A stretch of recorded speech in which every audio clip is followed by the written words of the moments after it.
அனைவருக்கும் வணக்கம். எங்களுடைய நாட்டில் மீனவர்கள் எதிர்நோக்கின்ற பிரச்சனை என்பது ஒரு அளப்பரிய மிகப்பெரிய ஒரு பிரச்சனை.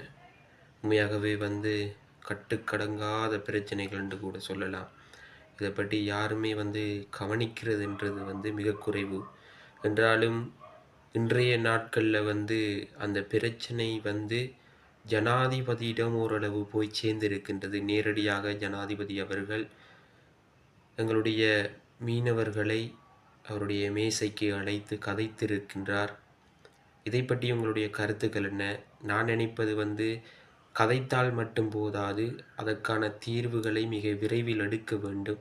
தீர்வுகள் வழங்கப்பட்டால் மட்டுமே எங்களுடைய மீனவர்களின் பிரச்சனைகள் தீரும் என்று நான் நினைக்கின்றேன், எனது சொந்த கருத்தாக. அன்பானவர்களே, இதை பற்றி நீங்கள் என்ன கூற வருகின்றீர்கள் என்பதனை கொமெண்ட் பாக்ஸில் எழுதுங்க.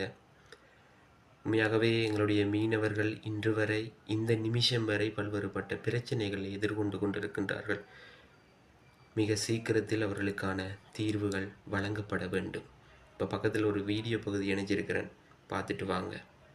මෙන්න මෙහෙම යෝජනාවක් කරොත් ඔයගොල්ලන්ට හොඳ නැද්ද? ඕගොල්ලෝ ආයතන එකතු වෙලා හරි සාකච්ඡා කරලා මොකක්ද මේකට අවමහානියක් වෙන ආකාරයෙන් මොන වගේ ක්‍රමයක්ද අපිට තියෙන්නේ කියලා සාකච්ඡා කරලා ක්‍රමයක් හදාගන්න. හැබැයි මේ යන විදිය ගියොත් අපිට මොකක්ද දන්නද වෙන්නේ? තවත් එළියේ ඉන්නවා නීති විරෝධී පන්න ක්‍රම වල ඉන්න කණ්ඩායම්. ඒගොල්ලෝ බලාගෙන ඉන්නවා මේකට ගන්න තීන්දුව. ඊට පස්සේ එළ මම දන්නවා ට්‍රෝලින් කට්ටියත් මෙතන ඇවිල්ලා වාඩි වෙලා මම කියනකො වෙන දේ හරිද?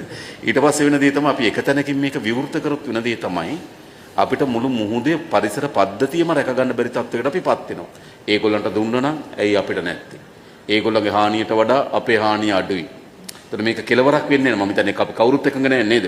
විශේෂයෙන් මට වඩා මුහුදේ පරිසරය, ඒ මත්ස්‍ය සම්පත රැක ගන්න ඕන කියන උවමනාව තියෙන්න ඕන ඕගොල්ලන්ටනේ. ඕගොල්ලන්ගේ ප්‍රධානම ජීවනෝපාය මාර්ගේ ප්‍රධානම ආර්ථිකය ඒකනේ. නිසා මට හිතෙන්නේ නම් දැන් අපි කරන්න ඕනකම තියෙන්නේ දෙසැම්බර් 31 නේ දැන් නතර කරන්න කිව්වේ නේද? ජනවාරි 1 නේද? රයිට්. හොඳට තේරුම් ගන්න. මේක අපිට නතර කරන්න ඕන. රයිට් නෑ. මුකුත් කරන්න නතර කරන්න කියලා අපිට කියන්න පුළුවන්. අපි එහෙම කරන ආණ්ඩුවක් නෙවෙයිනේ. එහෙම නැත්නම් අපිට කියන ඕන විනාශයක් වෙච්ච ඕගොල්ලෝ කරගෙන යන්න කියලා. අපි එහෙම කරන්නෙත් නෑනේ. අපි බලන්නේ මේකට මොකද්ද සාධාරණ ලෙස විසඳුමක් හොයාගන්න පුළුවන් පාර තියෙන්නේ. මේ පැත්තේ විද්‍යාත්මක අදහසක් වෙනවා. ඕගොල්ලෝ අදහසක් කියනවා. දෙපාර්ශ්ව එකඟ වෙලා යම් අදහසකට අපි එන්න ඕනකම තියෙනවා. මොකක්ද දැන් අපිට මේකේ සීමාකම් නීති මොනවාද රාමු හදලා නේද? හැබැයි නීති තියෙනවා. නීති ආරක්ෂා කරන්නත් ඕන. එක්කෙනෙක් හරි නීතියක් ඇදුවොත් මුළු කර්මාන්තෙම නතර කරනවා. ඒකත් හිතා ගන්න ඕන. 1.5 එක්කෙනෙක් 2.5 දැම්මොත් ඔක්කොම නතර කරනවා.